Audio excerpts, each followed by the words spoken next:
Na Praça 15, aqui no Banquetaço, nesse intuito de compartilhar com a população pensamentos muito importantes sobre a alimentação aqui no Brasil, sobre como estão decidindo as coisas sobre a alimentação, né, como querem decidir, como o governo está tentando decidir, querendo extinguir um conselho que é tão importante, tão bonito, e estamos aqui para configurar o nosso gesto de amor pelo CONSEA, pela nossa alimentação. Quando a fome dói, qualquer homem entra em guerra. É preciso ter cuidado para evitar essa luta, pois cada pai é um soldado quando o pão é que se disputa. Se somos todos irmãos, se todos somos amigos, basta um pedaço de chão para a vitória do trigo. Basta um pedaço de terra para que a semente ser pão. Enquanto a fome faz a guerra, a paz espera do chão. A planície que se some, desde o horizonte ao rio. Com tanto campo vazio ao longo destas porteiras, de semárias sediadas, ambição ergue trincheiras contra o sonho das enxadas.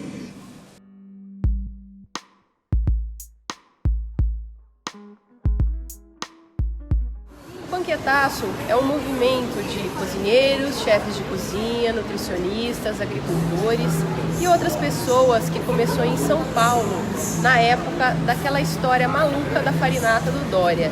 O pessoal fez um banquete para 2.000 pessoas para servir comida de verdade, para mostrar para o governo que aquilo era comida e que as pessoas não deveriam comer uma ração humana.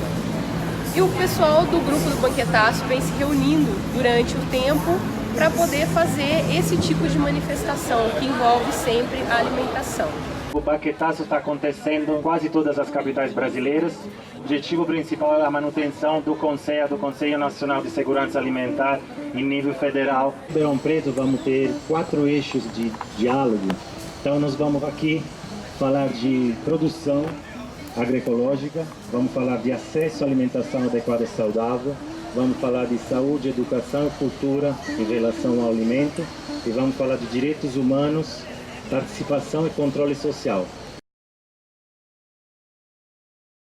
Conselho Nacional de Segurança Alimentar, e que tem uma luta antiga, que teve muitas conquistas e que foi tudo colocado por água abaixo numa única portaria do dia 1º de janeiro. Então, é em defesa dessa grande causa que garante a alimentação adequada, direitos humanos para toda a população, relacionado com alimentação, nutrição e saúde. O que é o CONSEA? Ele é um conselho, ele é formado pela sociedade civil e governo. Só que, por ser um ambiente de participação social, precisa ter a participação da sociedade civil. Ele é composto de 2/3 da sociedade civil e 1/3 de governo. Porque tem que ter essa articulação, precisa ter a conversa, senão não sai as ações do campo das ideias. O que é a tal da participação social? Ele passa a ser um local e solta ramos que a gente acaba criando os CONSEAs estaduais e os CONSEAs municipais para olhar para os problemas mais locais. Será que o CONSEA lá, o CONSEA federal, ele sabe qual que é o problema que nós temos aqui? Ou será que é melhor nós termos um CONSEA municipal, esse olhar para o nosso ambiente e dizer, olha, o nosso problema, o que nós estamos fazendo é isso. Passa para o estadual e o estadual passa para o nível federal, que é o que acontece, são as ações bipartite, tripartite.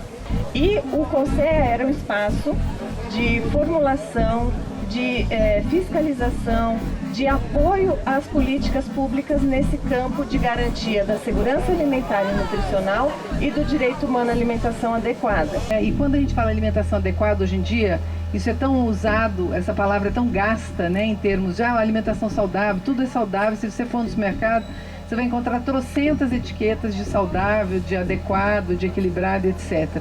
Mas do que a gente está falando, né? De garantir o direito de uma alimentação limpa. São 85 novos agrotóxicos que foram liberados do dia 1º de janeiro até agora.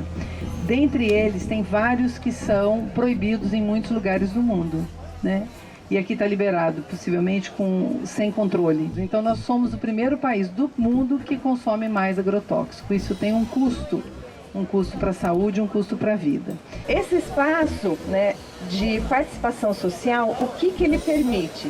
Ele permite o protagonismo da população, né? Ela ser o ator principal para dizer o que precisa ser feito para atingir os objetivos, para resolver os problemas que eles estão vivendo, que nós estamos vivendo, né? E isso garantia a soberania nacional. O que é soberania nacional? É o direito que todas as nações têm de decidir as suas próprias políticas, de o que ela vai fazer para conseguir suprir a sua alimentação da sua população, com respeito à cultura alimentar. Quem melhor do que nós, povo, para saber o que é melhor para nós mesmos? Que para conseguir isso, a gente precisa da intersetorialidade. O que seria a intersetorialidade? É todos os setores da sociedade trabalhando em conjunto para um fim comum. No caso, a segurança alimentar e nutricional e o direito humano à alimentação adequada. Quais setores? É alimento, então vamos pensar só na produção. Mas a gente não tem produção se nós não tivermos acesso à terra. Construir minha casa sem alicerce, sem arquiteto, sem documento. E sem moral, eu sou sem teto, eu sou sem lei. Se não tiver acesso à água. Sou movimento que não aguenta ser excluído a ser feliz. Neste país que vive escondido em condomínios e apartamentos, onde a escória deu um grito, passe a grana, senão... Não tiver o trabalho. Eu não suporto a sua pose por não ter vez na minha visão. E se fala do sofrimento que outra vida vai passar. Né? Se não tiver a renda. Eu me rasgo em argumento, isso aqui tem que mudar. Construir minha casa em espaço público. Wilson Tony é meu brasão. Se nós não tivermos a manutenção da biodiversidade... Ter moral, ter um teto, é a lei. Sou esquecimento ao alento, bem manchado no meu país, onde se vive nesse veredito tão expresso pela violência. Se não tiver a moradia... Nesse refúgios às escondidas em condomínios e apartamentos, onde a miséria deu um grito, agora é nossa vez. Então não tem como pensar em direito humano se essas questões básicas não tiverem supridas. Não ter isso é violação do direito humano à alimentação adequada. E nesse sentido, nós precisamos do apoio da sociedade e de todos os setores, seja a educação, que tem um papel importante, seja a saúde, seja a agricultura, o trabalho, tudo isso para a garantia do direito humano à alimentação adequada. A crise gera oportunidades que a gente se acorde, mais gente fica consciente, né? O Conceia agora sendo extinto, quer dizer, eu acho que é um chacoalhão para todos nós pensarmos e repensarmos, né, a importância do alimento, o pão político é o ato do se alimentar. Então, assim, o Conceia, né, trouxe com muita força, quando foi criado, toda essa condição de acesso, de tirar o Brasil do mapa da fome do mundo, né, de criar programas como o PAA, Programa de Aquisição de Alimentos, que favorece a agricultura familiar, o PNAE, Programa Nacional de Alimentação Escolar, que favorece a agricultura familiar. Então, isso tudo são mecanismos de favorecer e fortalecer o agricultor, que é quem produz a água, o agricultor agroecológico, o agricultor familiar.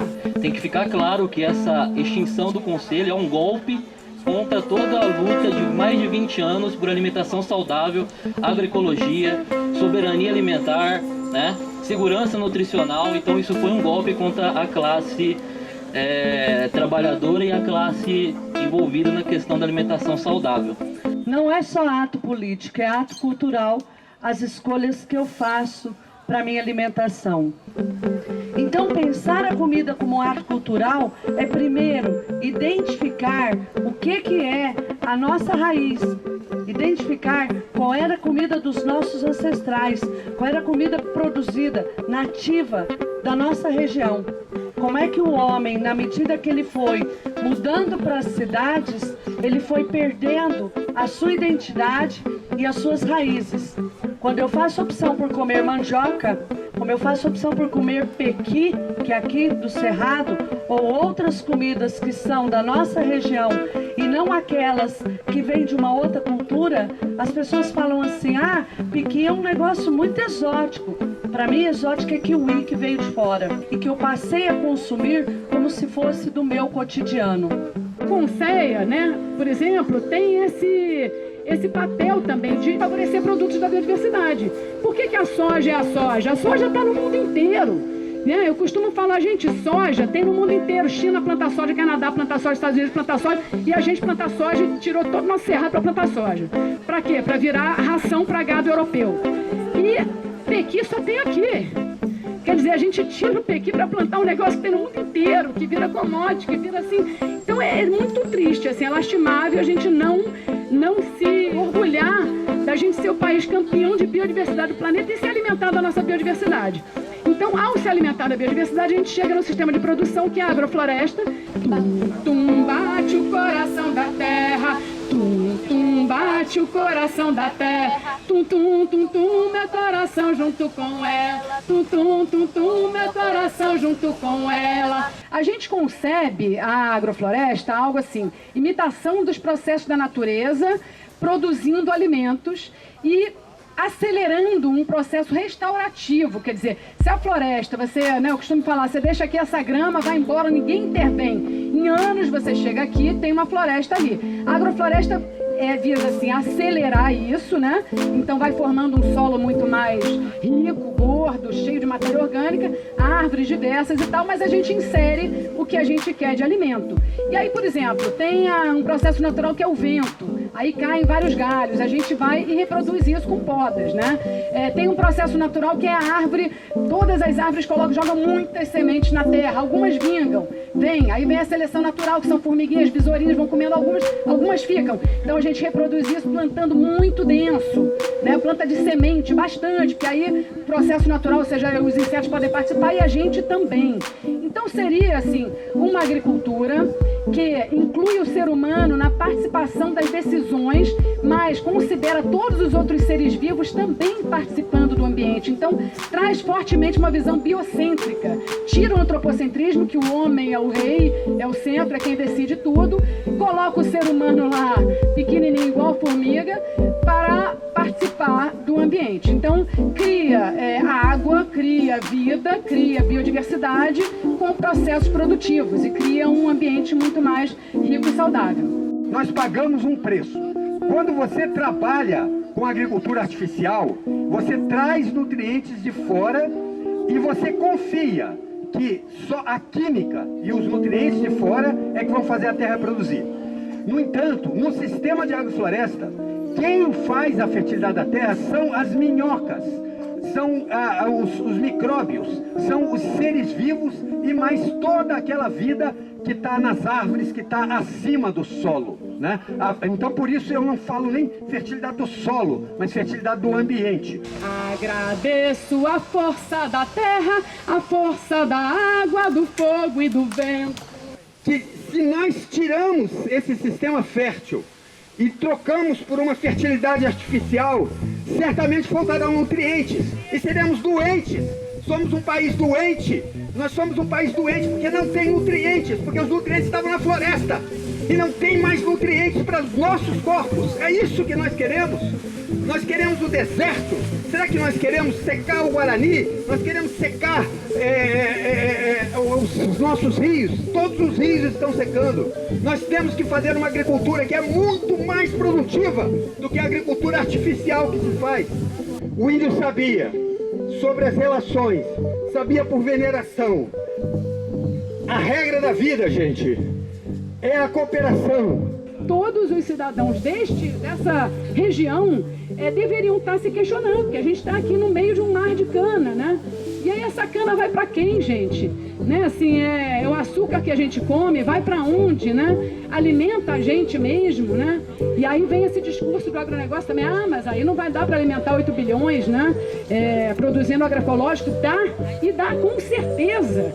Põe ali 1 hectare de cana e compara com 1 hectare de agrofloresta, muito mais alimento sai da agrofloresta, muito mais. Então não é commodity, a gente está produzindo alimento. Porque eu acho que até hoje o pessoal acredita que o agronegócio é rentoso, mas é absolutamente insustentável, né? Absolutamente irreal. Hoje em dia no mundo tem 2 estados de São Paulo, 48 milhões de hectares, produzindo organicamente. E esses 48 milhões de hectares geram 10 vezes mais riqueza do que o agronegócio paulista. Agradeço este grande amor que aqui me alimenta e me sustenta. As produtividades por área em sistema agroflorestal são, no mínimo, umas 30 vezes maiores do que no sistema artificial. Por quê? Porque nós exploramos vários andares, nós plantamos, por exemplo, um canteirinho de alface. Junto com a alface, a gente planta a rúcula.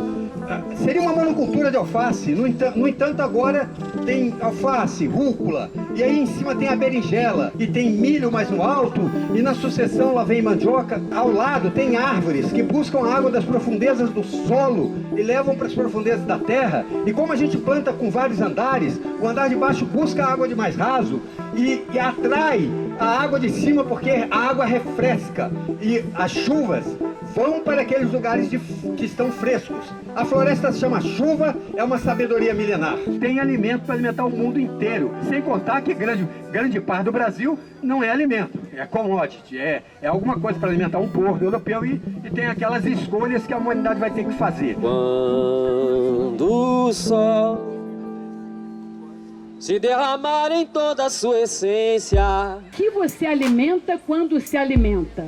Desafiando o poder da ciência para combater o mal. O que eu estou alimentando? Eu comprei um produto da Nestlé, estou alimentando a Nestlé. Estou dando dinheiro para o dono da Nestlé que está querendo privatizar o aquífero Guarani. Se eu tenho um trabalho escravo por trás de um produto, eu tenho que saber que esse trabalho é escravo. Eu estou comendo o suor de alguém que está morrendo por um prato de comida. E o mar, com suas águas bravias, levar consigo o pó dos nossos dias.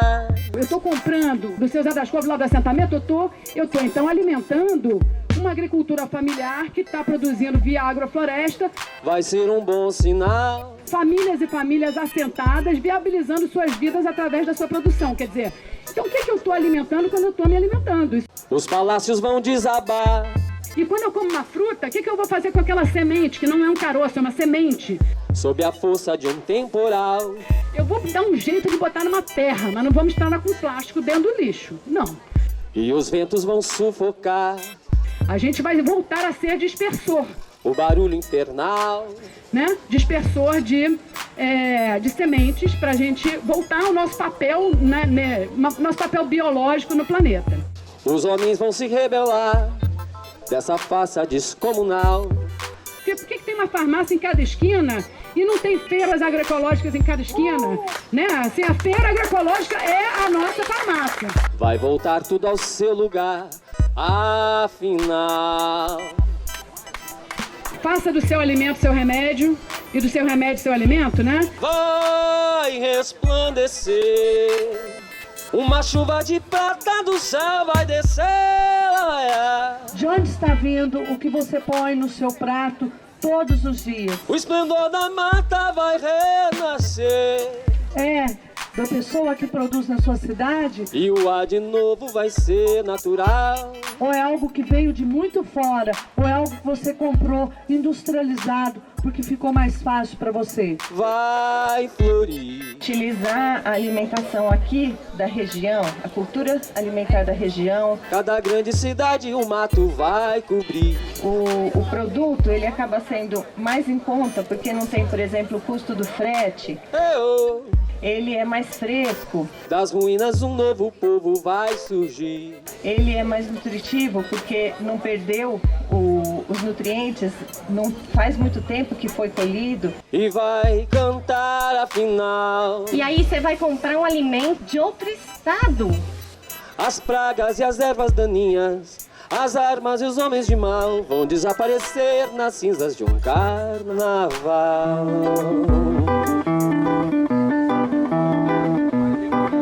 E o que é o agricultor familiar? Existe toda uma definição. Tem que ser aquela família que ela tem a mão de obra predominantemente da parte rural. Como a gente sabe, tá todo mundo saindo do campo, vindo para a cidade, a gente tem que fazer as pessoas continuarem no campo. De hoje nós temos a brilhante legislação e programa, que é o Programa Nacional de Alimentação Escolar, em que todo aluno tem o direito a uma alimentação adequada adequada e saudável. O programa é um dos mais antigos, ele é de 55, mas a lei, ela aconteceu somente em 2009. A lei. E a lei é importante? É importante, não adianta a gente achar que a alimentação não está ligada com a questão política, com a questão... Não tem, está tudo ligado. A gente precisa também da lei. E ela trouxe muitas também melhorias para o campo da alimentação escolar, né? Inclusive a questão de ter uma obrigatoriedade de 30% de toda essa verba que vem, obrigatoriamente agora tem que ser compra de alimentos de agricultores familiares. E adivinha quem que ajudou a fazer essa lei e a escrever? O Consea. Não deixe o samba morrer, não deixe o samba acabar. O morro foi feito de samba pra gente sambar. É esse o papel que o Consea tem, de olhar para o que nós temos e tentar estimular e pressionar o governo para que isso seja lei, para que isso seja obrigatoriedade. Então, essa participação social, para fortalecer esses órgãos que fazem esse papel de fiscalização e de apoio às políticas públicas, é fundamental. E aí o Consea foi extinto no dia 1º de janeiro desse ano. É muito triste o que aconteceu, porque é uma série de conquistas que a gente teve na nossa área de alimentação, de nutrição, e que por algum motivo foi lá numa única frase e acabou. Ah, mas é uma única frase, é uma frase que significa muito. E que hoje aqui eu espero que a gente tenha forças para continuar a luta.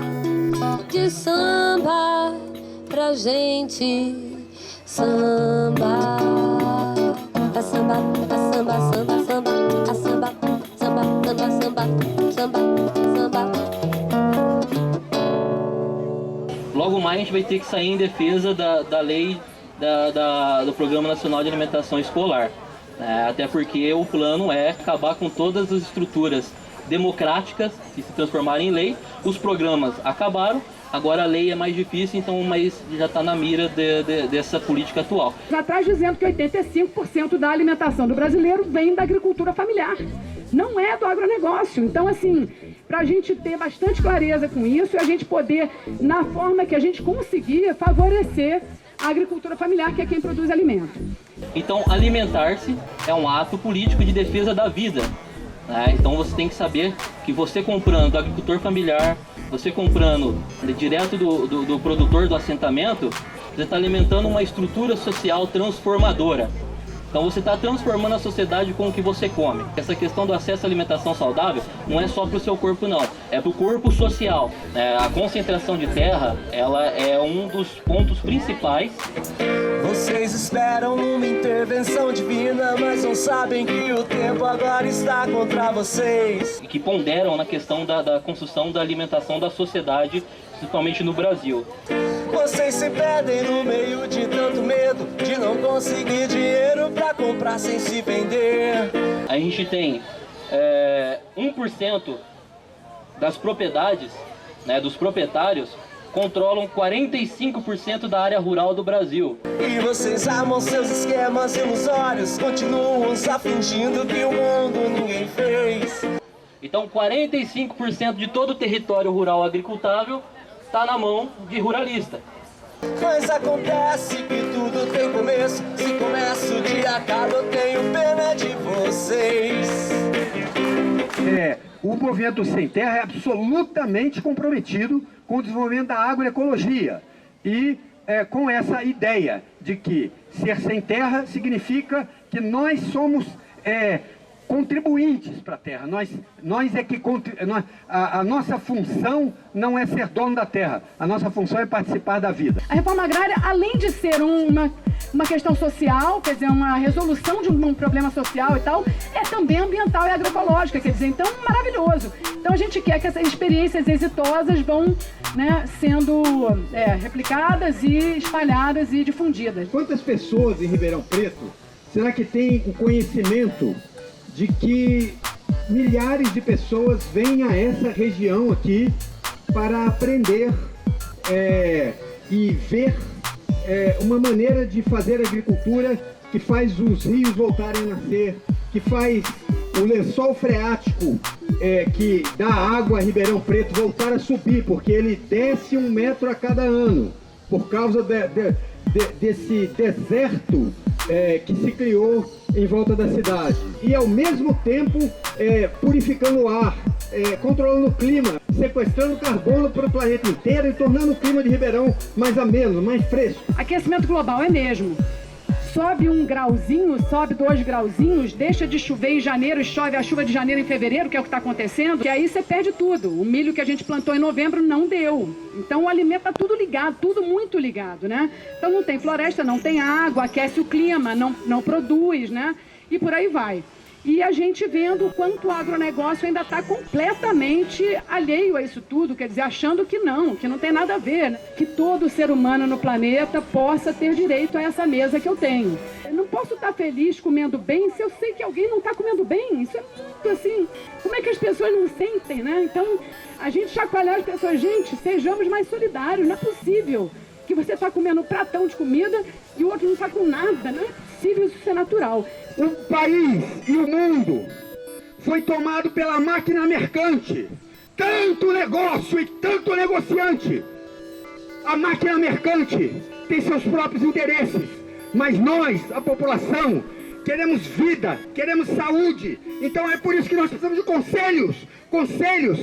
Nós estamos contra os negócios e os negociantes, mas os negócios e negociantes têm que se submeter ao interesse maior da vida. Então é por isso que nós temos que ter Conceia nacional, Conceia local, para que tenhamos água em Ribeirão Preto, para que tenhamos clima em Ribeirão Preto, para que tenhamos alimentos, para que tenhamos nutrientes que não nos deixarão bobos, que não nos deixarão doentes. A hora que a gente perceber que destruiu tudo, a gente vai perceber que dinheiro não se come. Não é só na área rural, é na área urbana também. Então vamos agroflorestar, porque isso traz vida, isso traz saúde, isso é preventivo, isso é saudável. Então defesa da agrofloresta, isso é que vai trazer comida, isso é que vai trazer saúde, e terra é de quem nela produz vida. Nós vamos ter que repensar a nossa relação com o planeta, temos que repensar a relação com a terra. E essa cultura precisa ser constituída sobre outras bases, na base do respeito, da equanimidade, na base do amor, da relação com o outro. A vida desse planeta, a pureza do ar, o ciclo das chuvas, os rios que brotam, a fertilidade do ambiente, todos juntos, essa é a lei da vida. Desobedecer a essa lei está nos levando ao fim dos tempos, ao final da vida nesse planeta. Esse planeta é regido pela cooperação e pelo amor.